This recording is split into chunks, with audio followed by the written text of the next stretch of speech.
Assalamualaikum warahmatullahi wabarakatuh. Sebelum memulai pembelajaran hari ini, alangkah baiknya kita mengucap basmalah bersama-sama. Bismillahirrahmanirrahim. Nah, untuk pertemuan hari ini hadir semua? Alhamdulillah jika hadir semua. Sebelum Ibu melanjutkan ke materi hari ini, Ibu akan menyampaikan tujuan pembelajaran. Yang pertama, mampu memahami kaidah kebahasaan teks eksposisi, lalu mampu menganalisis kaidah kebahasaan teks eksposisi. Selanjutnya, Ibu akan mengulas kembali materi pada pertemuan minggu lalu mengenai pengertian teks eksposisi, lalu ada struktur dari teks eksposisi. Nah, masih ingat apa saja struktur teks eksposisi itu? Iya, ada 3. Yang pertama ada tesis, argumentasi, lalu rekomendasi. Nah, apa itu argumentasi? Iya, argumentasi merupakan fakta yang mendukung dari tesis. Paham mengenai materi minggu lalu? Baik, jika sudah paham, kita lanjutkan saja pada materi hari ini mengenai kaidah kebahasaan teks eksposisi. Kalian juga harus tetap semangat mengikuti pembelajaran daring ini ya. Kita akan membahas mengenai kaidah kebahasaan teks eksposisi. Yang pertama ada persuasif. Persuasif ini merupakan sebuah kata yang mengandung makna ajakan, larangan, himbauan, atau dukungan. Misalnya, mari, ayo, lanjutkan. Lalu yang kedua ada istilah teknis. Istilah teknis ini adalah istilah yang biasanya digunakan dalam teks yang memerlukan penjelasan secara terperinci. Lalu, kata teknis dalam bahasa sederhana adalah istilah dalam topik yang dibahas. Paham maksudnya? Ya, contohnya, Dodi ingin konsisten dalam upayanya, bahkan jika orang lain diremehkan. Lalu ada kata kerja mental. Kata kerja mental merupakan jenis kata kerja yang mengekspresikan respon atau sikap seseorang terhadap suatu tindakan, keberadaan, atau pengalaman. Contoh katanya, memandang, diperkirakan, dianggap, dan satu lagi ada mempercayai, seperti itu. Untuk yang selanjutnya ada konjungsi. Konjungsi atau kata sambung atau kata hubung adalah kata untuk menghubungkan kata-kata, ungkapan-ungkapan atau kalimat-kalimat, dan tidak untuk tujuan atau maksud lain. Konjungsi juga tidak dihubungkan dengan objek. Konjungsi tidak menerangkan kata, dan konjungsi ini hanya menghubungkan kata-kata atau kalimat-kalimat seperti itu.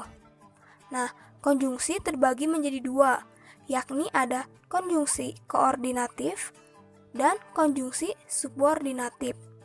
Perbedaannya terletak pada bentuk kalimat. Konjungsi koordinatif ini menyambungkan kalimat setara yang bisa berdiri sendiri apabila kata sambung dihilangkan. Sedangkan subordinatif ini menghubungkan 2 kalimat yang kedudukannya tidak sama sederajat. Untuk yang selanjutnya ada kalimat verbal.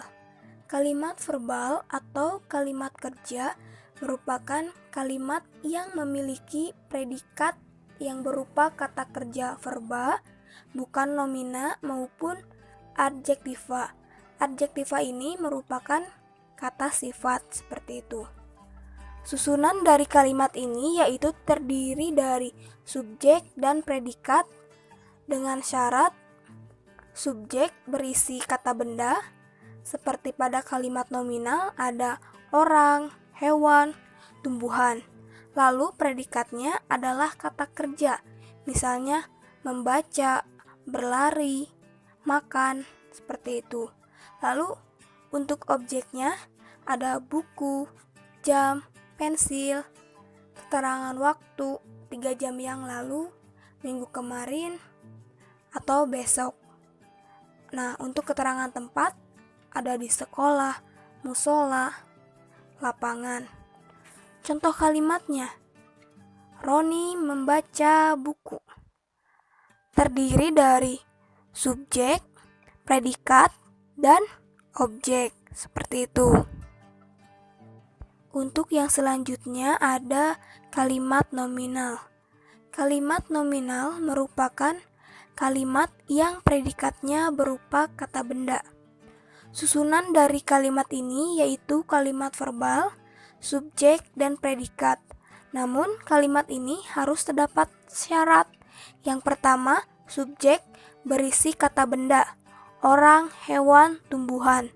Lalu, untuk predikatnya berisi bukan kata kerja, melainkan berjenis kata benda, kata sifat, kata bilangan, kata ganti, atau kata keterangan. Lalu ada objek. Objek ini yaitu buku, jam, pensil. Nah, ada keterangan waktu. 3 jam yang lalu, minggu kemarin, besok. Lalu ada keterangan tempat. Di sekolah, musola, dan lapangan. Contoh kalimat dari kalimat nominal yaitu ibu saya adalah seorang guru. Jadi, di dalam kalimat itu terdapat subjek dan predikat, lalu ada kata keterangan. Untuk yang selanjutnya, silakan ibu beri waktu untuk membaca teks eksposisi yaitu yang berjudul Guru Honorer. Silahkan dapat dibaca terlebih dahulu.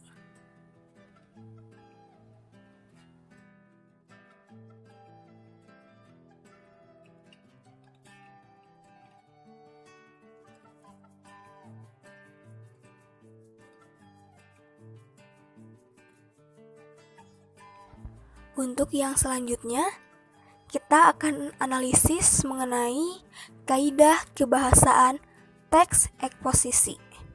Yang pertama, tadi Ibu sudah menjelaskan mengenai persuasif. Nah, pada kalimat tentu dengan gaji yang sangat rendah, seorang guru honorer tak akan sanggup untuk hidup bila hanya mengandalkan gajinya. Nah, mengapa ini termasuk ke dalam persuasif? Karena penulis berusaha untuk meyakinkan pembaca mengenai kurang adilnya kebijakan yang dibuat pemerintah untuk pendidikan. Lalu kita lanjut ke istilah teknis. Contoh katanya ada pendidikan, guru, honorer, demonstrasi, dan fasilitas. Nah, mengapa ini masuk ke dalam istilah teknis?